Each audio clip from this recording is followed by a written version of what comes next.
à la crèche. Sa première journée. On a trop hâte. Apparemment, il y a eu atelier cooking. Donc alors lui, il a fait des pizzas. Je vous explique qu'il devait être au top de sa life. Vraiment. Bonjour tout le monde, j'espère que vous allez bien, que vous passez une bonne journée. Nous, oui. Du coup, c'était la rentrée d'Andrea aujourd'hui. Comme je vous ai dit, on l'a mis un vendredi pour qu'il fasse juste quelques heures d'initiation et d'adaptation avant de le remettre officiellement à partir de lundi. J'étais trop excitée, genre je me languis, bon pas trop vite non plus, mais les années où il va vraiment rentrer à l'école et que il fera la rentrée avec ses copains et tout. Enfin franchement c'est trop bien. J'étais trop excitée de découvrir sa crèche. Franchement il s'est régalé, on l'a récupéré, mais il est arrivé en courant dans mes bras, il m'a serré fort, il était tout content, grand sourire. Franchement, les maîtresses et tout, elles sont trop gentilles. Enfin, c'était trop cool. Aujourd'hui, ils ont fait atelier cooking. Je vous explique. Atelier cooking, Andrea. On se comprend, on sait qu'il adore manger. Donc, clairement, je me suis dit, oh, punaise, il va manger tout le cooking.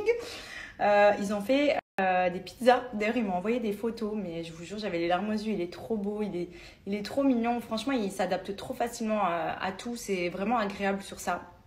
Jusqu'à présent, honnêtement, on n'a pas à se plaindre. L'année dernière, quand il était à la crèche, pareil, il n'y avait jamais, allez, peut-être une fois dans l'année où il a pleuré parce qu'il ne voulait pas nous laisser. Mais sinon, en fait, dès qu'il voit d'autres enfants, dès qu'il voit qu'on a l'attention sur lui et tout, il adore.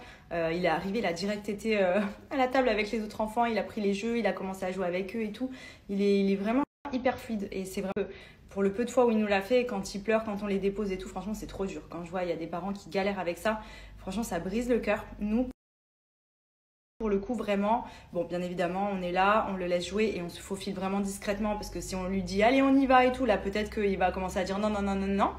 Mais franchement, ça s'est hyper bien passé. Il a même dormi 1 heure à la crèche alors qu'il n'est pas resté longtemps. Pour vous dire à quel point il a dû se dépenser, chose qu'il ne faisait pas beaucoup l'année dernière. Il avait du mal à dormir autre que à la maison. Donc on est vraiment trop contents et on a trop hâte qu'il puisse se régaler. Là, ils m'ont dit qu'il y avait 2 sorties scolaires de prévues pour lui ce mois-ci. Donc c'est vraiment ce que je recherchais dans les crèches, à ce qu'ils puissent avoir des activités extérieures, qu'ils puissent un petit peu voir autre chose que les salles de classe et activités en classe. Et franchement, c'est trop bien. Ils m'ont dit qu'il y avait pour lui donc Tiki Monkey, je crois que c'est dans 2 semaines. Donc c'est un parc extérieur où ils vont y aller en sortie scolaire. Et il y a atelier cookie avec le chef qui est très connu, c'est un Français, il me semble, David Croiset. Comment vous dire que cette activité, il y a moyen que je vienne, parce que les mamans, enfin les parents ont le droit aussi de venir aux sorties scolaires, donc c'est trop cool parce que moi j'ai toujours voulu me dire que justement j'aimerais être une petite souris pour les observer toute la journée, voir ce qu'ils font à la crèche et tout. Là je pense que je ferai une des 2 sorties scolaires pour aller voir un petit peu comment ça se passe. Bien évidemment, vous vous doutez bien que je vais sûrement choisir celle où on fait des cookies, mais voilà, je suis trop contente, franchement, trop cool.